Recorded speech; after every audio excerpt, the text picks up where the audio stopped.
बाय गिबि गिबियावनो बर'नि निउस पर्टेल नायगिरि बयनिसिमबो सिबिनाय आरो खुलुमनायखौ बावहरदों। दिनै नोंथांमोननि गेजेराव अल बाथौ कोअर्डिनेशन कमिटिनि गाहाय लिंथुमगिरि जानानै आरो दुलाराय बाथौ गौथुमनि जानानै जों गिबि गिबियावनो मोनसे बाथ्राखौ जों रोखा खालामनांगौ जे फैबाय थानाय 2022-2027 इंखालाराव बेयो मोनसे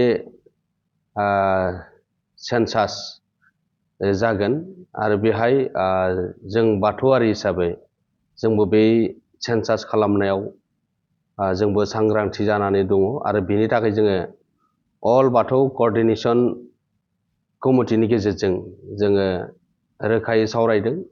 जोंनि मेन गुबै थांखियानो जाहैबाय बाथौइज्मखौ जोङो कलम मोननांगौनि थाखाय जाबायदि खामानि मावनांगौ आरो बेखौ जोङो अल बाथौ कोअर्डिनेशन कमिटि आरो दुलाराय बाथौ गौथुम जों जथायै बिनि सायाव खामानि मावदों।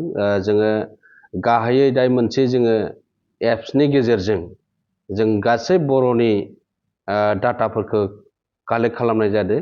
बे एप्सआनो जाबाय BDIS बड' डेमोग्राफि इनफरमेशन सिस्टेम आरो बेहाय सोरबाफोर हयथ' गोनो गोथो जानो हागौ। बे दिनै गोदान नङा, बियो दुलाराय बाथौ गौथुमा बेबायदि हाबाफारि मावबोनाया 9 बोसोरनि गोलाव सम लानानै खामानि मावदों, नाथाय बेखौ जों कमप्लिट खालामनो हायाखैमोन। जों दा दिनै बेखौ मोनसे सिस्टेमाव लाबोनो थाखाय मोनसे गोदान एप्स खालामनानै जों बेखौ रायजो राजा बर' हारिनि गेजेराव जों बे डाटा कालेक्शन खालामनाया फ्राय 1200 माने फिल्डआव खामानि मावगासिनो दङ आरो बेयो दिनै गोबां स्पिडआव बिनि डाटा कालेक्ट खालामनाया जाबाय थादों। मानो होनबा दिनै बेथिं सानजानिफ्राय लानानै सोनाबसिम आसाम आरो आसामनि बायजोआवबो नागालेण्ड, वेस्ट बेंगल, अरुणाचल बेफोरबायदि जायगायाव थानाय बर' हारिखौ जों बे फैबाय थानाय सेन्सासनि सायाव जों सांग्रांथि लाबोनो थाखाय बेखौ जों खालामनाय जादों। मानो होनबा जोंनि गुबै थांखियानो जाबाय जोंनि एक्चुएल बर'नि डाटा, बर' पपुलेसना बेसेबां दंबारो आरो नैबे थानायाव जों बर' माहारि हिसाबै बाथौइज्मखौ मोननांगौनि थाखाय जोङो अराय सम जों बर' माहारि हिसाबै नांदों आरो बेहाय मैखोम बाहागो लादों दुलाराय बाथौ गौथुम आरो अल बाथौ कोअर्डिनेशन कमिटिया जोङो सावरायनायनि गेजेरजों बे हाबाफारिखौ मावफुंनाय जादों। जोङो मोनसे लाइजाम मोनदों जोंनि दुलाराय बाथौ गौथुमनि मानाव गेदेर आफादगिरिनिसिम गांसे मोनसे लाइजाम फैदों जे बाथौ ट्रेडिशनेल कालचारेल सेन्टार क'क्राझार आरो बिथांमोना बेहाय रोखा फोरमायदों जे बाथौ आरो कालचारेल सेन्टारनि नाजानायाव जे बाथौ कलमखौ मोननो हाबाय होनना बुंदों। जों दाबो बाथौ रिलिजियास कलमखौ जों दाबो मोननो हायाखै। जों मानो रायजो राजा बाथौ सिबियारिफोरखौ मानो भुल मेसेजखौ मानो होबाय थादों? जों मोननांगौनि थाखाय एबार कलम मोननांगौनि थाखाय जोङो जिखिनि जोंनियाव पपुलेसन थानांगौ बेयो दाबो फिलआप जायाखै। मानो होनबा 5 लाखनिफ्राय 10 लाख बेयो जाथारनांगोन बर' पपुलेसन बा बाथौ सिबियारिफोरा। दा बे सिबियारिफोरा जोंनियाव माथ्र दोङो दासो 2.5 लाख। बे 2.5 लाख पपुलेसनजों मालाबाबो मोनसे इज्मनि कलम मोननो हाया। दा बेनिखायनो जोङो रायजो राजा बाथौ सिबियारि जों गासैखौबो बेखौ रोखा फोरमायदों आरो बेहाय जोङो गोरोन्थि सानलायनाङा। सोरबाया जाबाय होनदों जायाखै होनदों, दुलाराय बाथौ गौथुमनिसिम लाइजाम गांसे बेहाय रोखा फैदों। नाथाय जोङो दिनैनि समाव बाथौ आदार्सआव थांनानै जोङो बाथौइज्म लिरनो हायो, बाहायनो हायो, बेल'सो रोखा। नाथाय कलमा दाबो डिक्लेयार जायाखै, कलमा फैखाबाय होननानै। जोङो बिनि आगोलाव जों गोबां खामानि मावनांगोन आरो बे मावनायनि गुबै जाहोनफोरा बेनो, जों डाटा कालेक्शन खालामथारनांगोन आरो जोंनियाव डाटा थानांगोन।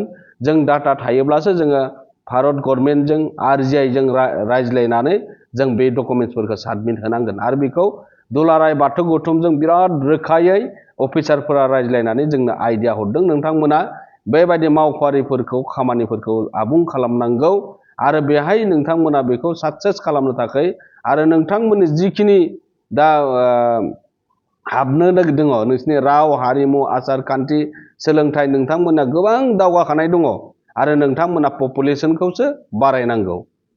बेनि थाखाय नोंथांमोना खामानि मावनांगोन आरो नोंथांमोनाव डाटा रेकर्डफोरा थानांगोन आरो बेखौ नांनाय बायदि गभर्नमेन्टनो सापर्टेड डकुमेन्ट्स हिसाबै होनो हानांगोन।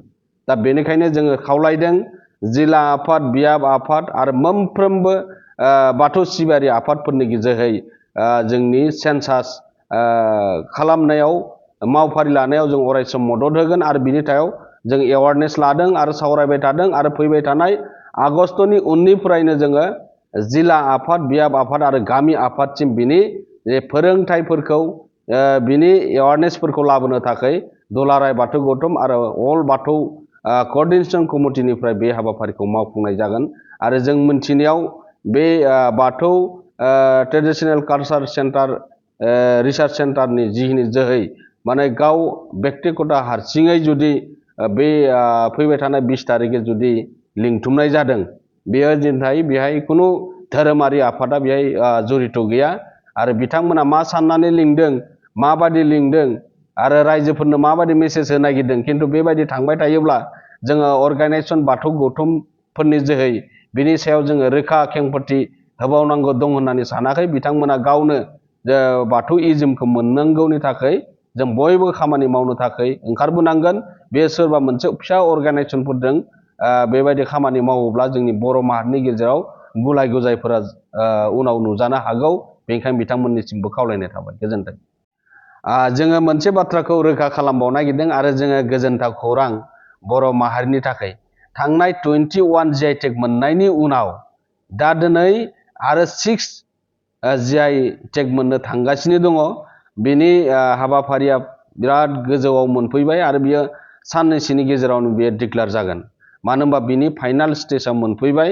बेनो जाबाय नाम्बार 1आव सिजौ, माइब्रा माइरं, वाल गाहेन, बेनिफ्राय माइब्रा माइरं, बे साम' ओंख्रि, थुंग्रि आरो बेफोरो जोंनि थाखाय बिराद गोनांथि दंमोन आरो बेखौ जोङो मोननो हागोन। आरो जों मैयासो डिक्लेयार खालामनाय नुदों, मोनब्रै GI टेगनि डिक्लेयार खालामबाय, मोननो हाबाय। कार्बि आलंनि आरो लकेल जिथु हेन्डलुम कार्बि आलंनि बेयो जानायखौ जों नुनो मोन्दों। आरो बेहाय बेम्बुनि जिथु आसामनि बेबो GI टेग मोननो हादों। बेबायदि मैया दौरिफोरनिबो लकेल बेफोरो मैया GI टेग मोनब्रै मोननो हादों। नाथाय दुलाराय बाथौ गौथुमाबो GI टेग मोननांगौनि थाखाय जों गोबां बोसोर हयथ' बेखौ नाजाबोबाय थादोंमोन। जों मोननो हासिगोन।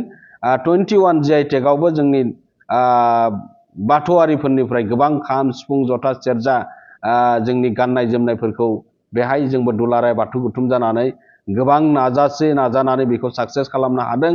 आरो दा बेवहाय जोङो दिनै मोनद' GI टेग मोननो हागोन आरो बेनो मोननो थांगासिनो दङ। जोंनि बर' हारिनि थाखाय मोनसे गेदेर मोनसे जारिमिनारि जानो थांगासिनो दङ। मानो होनबा दिनै खम समनि गेजेराव 27 GI टेग मोननो हानाया बर' हारिनि थाखाय बिराद गौरब। बेयो जोङो दिनैनि समाव गावखौ जोङो अर्गानाइजेसननि बिबानगिरि हिसाबै, गौथुमनि बिबानगिरि हिसाबै जों गावखौनो गौरब मोनदों। मानो होनबा बियो जाफुंसारनायनि लामायाव आरो जों बयबो बेखौ गोसो गोथारै जोङो बिनि सायाव जोङो खामानि मावनांगोन। आरो बेनिखायनो जों गोनो गोथो साननांगौ गैया। जोङो लासै लासै दुलाराय बाथौ गौथुमनि जानानै गासैबो बर'नि जिखिनि नांगौफोरखौबो जों GI टेगनि गेजेरजों जोङो बेखौ मावनो थाखाय आखायाव लादों। भारत गभर्नमेन्टआ मोनसे डिक्लेयार होदों, भारतनि गेजेराव 10,000 GI टेग खालामगोन। बे 10,000 GI टेग खालामगोनाव दासो 600 जानानै दङ। आरो 600 जादोंब्ला दासो आसामाव जोङो 48+ मैया मोनब्रै डिक्लेयार होनायदों, हयथ' 50+ जाबाय आरो बेजों 60आनो जायाखै दाबो। दा जोङो होमबा गोबां GI टेग खालामबावनांगौ दङ। आरो बेनिखायनो जों बयबो जोंनि बर' माहारिनि जिखिनि गोनां मुवाफोर दङ बेखौ जोङो GI टेग खालामना लानाया गोनां दङ। मानो होनबा बेहाय भारत गभर्नमेन्टआ डिक्लेयार खालामदो 10,000 GI टेग खालामनाय जागोन होननानै बयनिसिमबो मिथिसार होबाय। गोजोन्थों, खुलुमबाय, दहाय आफा बोराइ बाथौ।